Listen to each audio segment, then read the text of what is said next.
জীবনের জন্য পানি। আমাদের চারপাশ ঘিরে আছে পানি।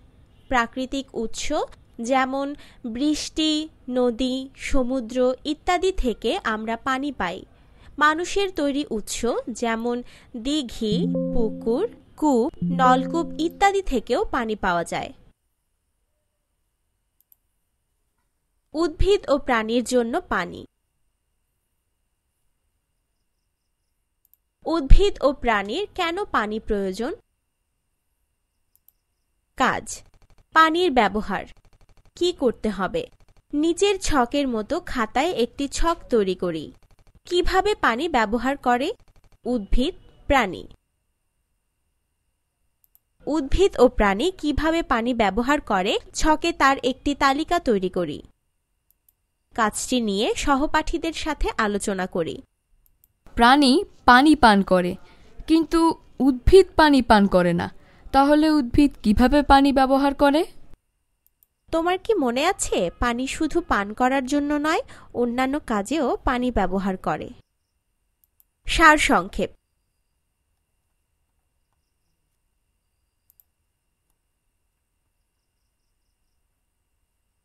জীবের জন্য পানি অত্যন্ত প্রয়োজনীয়। পানি ছাড়া জীব বাঁচতে পারে না।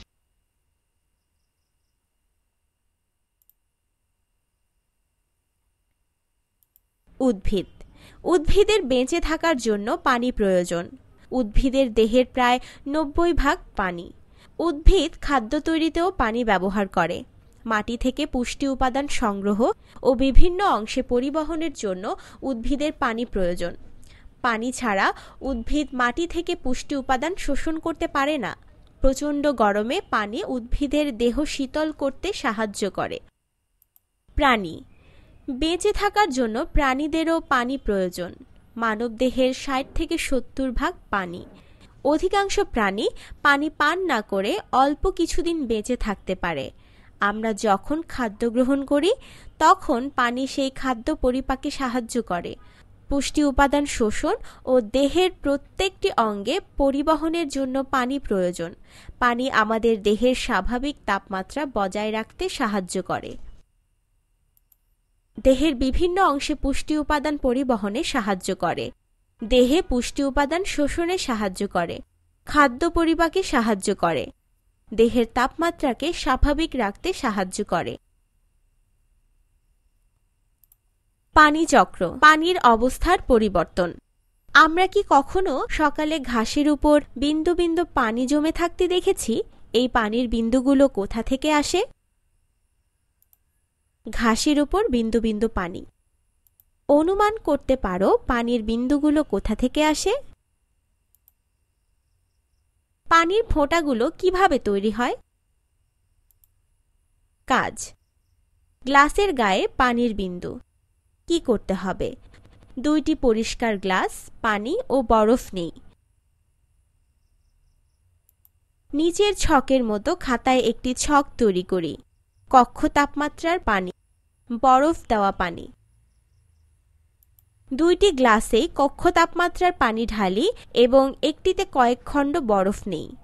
গ্লাস কিছুক্ষণ পর গ্লাস দুটির বাইরের পৃষ্ঠ লক্ষ্য করি এবং ছকে তার ছবি আঁকি।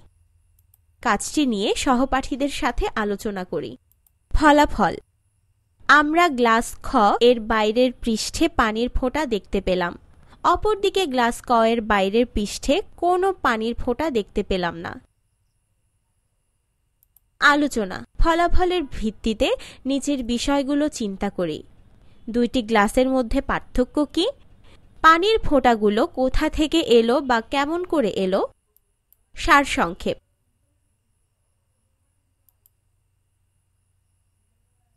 রাতে ঘাস, গাছপালা ইত্যাদির উপর যে বিন্দু বিন্দু পানি জমে তাকে শিশির বলে।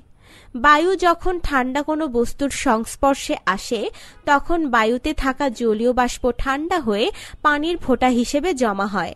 বাতাসের জলীয় বাষ্প ঠান্ডা হয়ে পানিতে পরিণত হয়। বাষ্প থেকে তরলে পরিণত হওয়াকে ঘনীভবন বলে। পানিকে যখন তাপ দেওয়া হয় তখন তা জলীয় বাষ্পে পরিণত হয়। তরল থেকে বাষ্পে পরিণত হওয়ার প্রক্রিয়াই হচ্ছে বাষ্পীভবন। তাপ প্রয়োগ ও ঠান্ডা করার মাধ্যমে পানি এক অবস্থা থেকে অন্য অবস্থায় পরিবর্তিত হয়। বরফকে তাপ দিলে তা পানিতে পরিণত হয়। পানিকে তাপ দিলে তা জলীয় বাষ্পে পরিণত হয়। জলীয় বাষ্পকে ঠান্ডা করা হলে তা ঘনীভূত হয়ে পানিতে পরিণত হয়। যখন পানিকে শীতল করা হয় তখন তা জমে কঠিন বরফে পরিণত হয়। পানিচক্র কি? বৃষ্টির পর মাটিতে পানি জমে থাকতে দেখা যায়। কিছুক্ষণ পর সেই পানি অদৃশ্য হয়ে যায়। পানি কোথায় চলে যায়? মাটিতে জমে থাকা পানি কোথায় চলে যায় আমরা কি অনুমান করতে পারি? পানি কোথা থেকে আসে এবং কোথায় চলে যায়? কাজ। বায়ুতে পানি আছে। কি করতে হবে? একটি পরিষ্কার প্লাস্টিকের ব্যাগ এবং বরফ সহ পানি ভর্তি একটি পাত্র নেই। নিচের ছকের মতো খাতায় একটি ছক তৈরি করি। ব্যাগের ভিতরের গায়ে যা দেখতে পেলাম। পরিষ্কার প্লাস্টিকের ব্যাগ বায়ু দ্বারা পূর্ণ করি এবং মুখ শক্ত করে বাঁধি।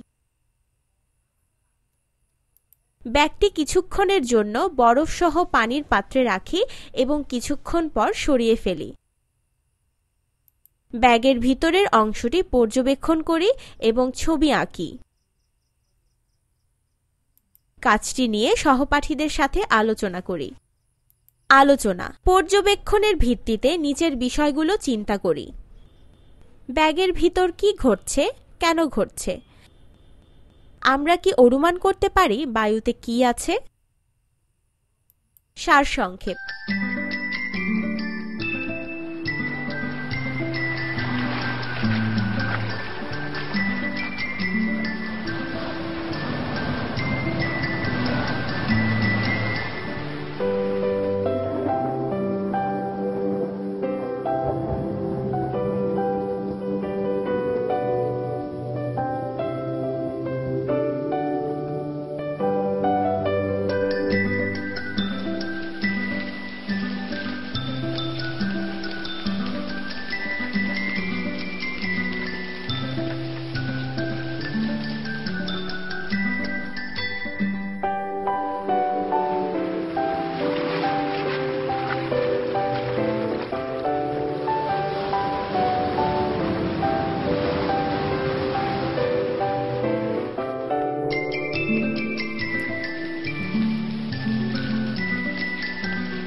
পরীক্ষাটি থেকে জেনেছি যে বায়ুতে জলীয় বাষ্প আছে। ভূপৃষ্ঠের পানির অনেকটাই সূর্যের তাপে বাষ্পীভূত হয় এবং বায়ুতে মিশে যায়। তার মানে হচ্ছে পানি তরল অবস্থা থেকে জলীয় বাষ্পে পরিণত হয়। যে প্রক্রিয়ায় পানি বিভিন্ন অবস্থায় পরিবর্তিত হয়ে ভূপৃষ্ঠ ও বায়ুমণ্ডলের সর্বত্র ছড়িয়ে পড়ে তাই পানিচক্র। এই চক্রের মাধ্যমে সর্বদাই পানির অবস্থার পরিবর্তন ঘটছে। সাগর ও নদীর পানি বাষ্পীভূত হয়ে জলীয় বাষ্পে পরিণত হয়। বাষ্পীভূত পানি উপরে উঠে ঠান্ডা ও ঘনীভূত হয়ে পানির বিন্দুতে পরিণত হয়। ক্ষুদ্র ক্ষুদ্র পানির বিন্দু একত্রিত হয়ে মেঘ সৃষ্টি করে। এই মেঘের পানিকণা বড় হয়ে বৃষ্টিপাত হিসেবে আবার ভূপৃষ্ঠে ফিরে আসে। শীতপ্রধান দেশে তুষারও মেঘ থেকেই পৃথিবীতে পড়ে। বৃষ্টির পানি সাধারণত মাটিতে শোষিত হয় অথবা নদীতে গড়িয়ে পড়ে। মাটিতে শোষিত পানি ভূগর্ভস্থ পানি হিসেবে জমা থাকে। নদীতে গড়িয়ে পড়া পানি সমুদ্রে প্রবাহিত হয় এবং বাষ্পীভূত হয়ে আবার বায়ুতে ফিরে যায়।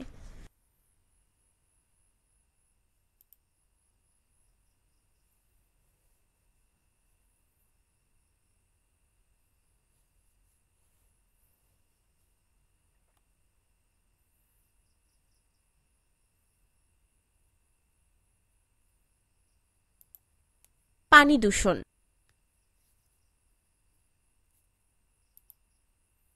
পানি দূষণ। প্রাকৃতিক পানিতে বিভিন্ন ক্ষতিকর পদার্থ মিশে পানি দূষিত হয়।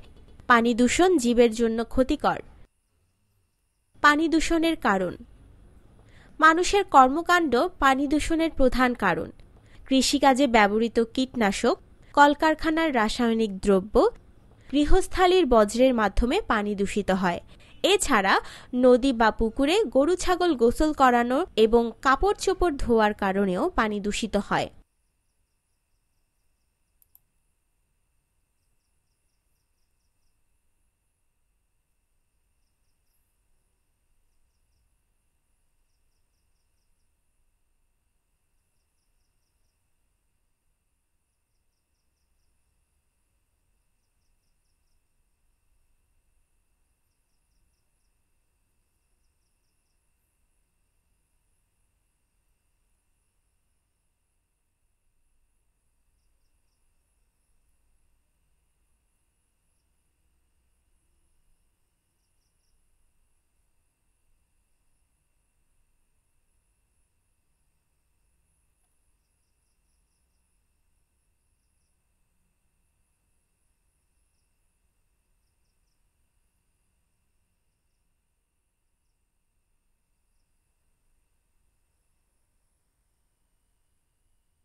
পানি দূষণের প্রভাব।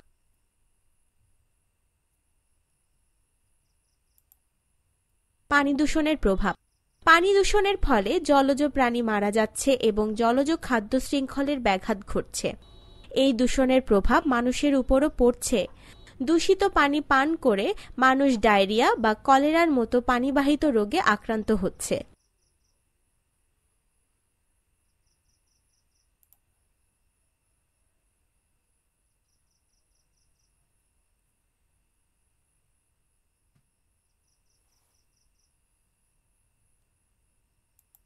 কিভাবে পানি দূষণ প্রতিরোধ করা যায়?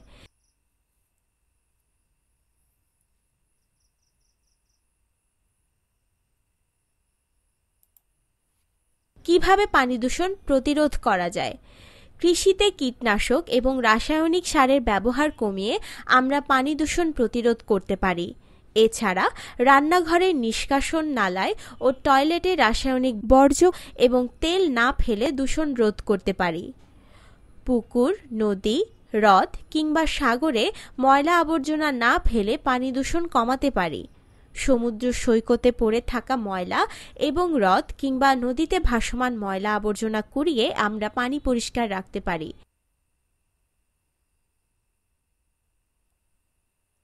আলোচনা। আমরা কিভাবে পানি দূষণ প্রতিরোধ করতে পারি? পানি দূষণ প্রতিরোধে আমাদের করণীয় কি তা খাতায় লিখি। সহপাঠীদের সাথে আলোচনা করে কাজটি সম্পন্ন করি। নিরাপদ পানি। সুস্থ থাকার জন্য শুধু উদ্ভিদ ও প্রাণীদেরই নয়, মানুষেরও নিরাপদ পানি প্রয়োজন। আমরা কিভাবে নিরাপদ পানি পেতে পারি? কাজ। সরল ছাঁকনি। কি করতে হবে? কোনো পুকুর বা নদী থেকে সংগ্রহ করা ময়লা পানি, প্লাস্টিকের বোতল, পাতলা কাপড়, বালি, ছোট ছোট পাথরের টুকরো এবং পরিষ্কার গ্লাস নিই। নিচে দেখানো ছকের মতো খাতায় একটি ছক তৈরি করি। ছাঁকনের পূর্বে, ছাঁকনের পরে। পুকুর বা ডোবা থেকে সংগ্রহ করা ময়লা পানি পর্যবেক্ষণ করে বাম পাশের কলামে ছবি আঁকি। ডান পাশের ছবির মতো করে একটি পানির ফিল্টার প্রস্তুত করি। ফিল্টারে ময়লা পানি ঢালি। ফিল্টার থেকে নির্গত পানি পর্যবেক্ষণ করি এবং ছকের ডান পাশে কলামে ছবি আঁকি। কাজটি নিয়ে সহপাঠীদের সাথে আলোচনা করি। প্লাস্টিকের বোতলের ধারালো প্রান্তে হাত কেটে যেতে পারে। সারসংক্ষেপ। মানুষের জন্য ক্ষতিকর নয় এমন পানিই হলো নিরাপদ পানি।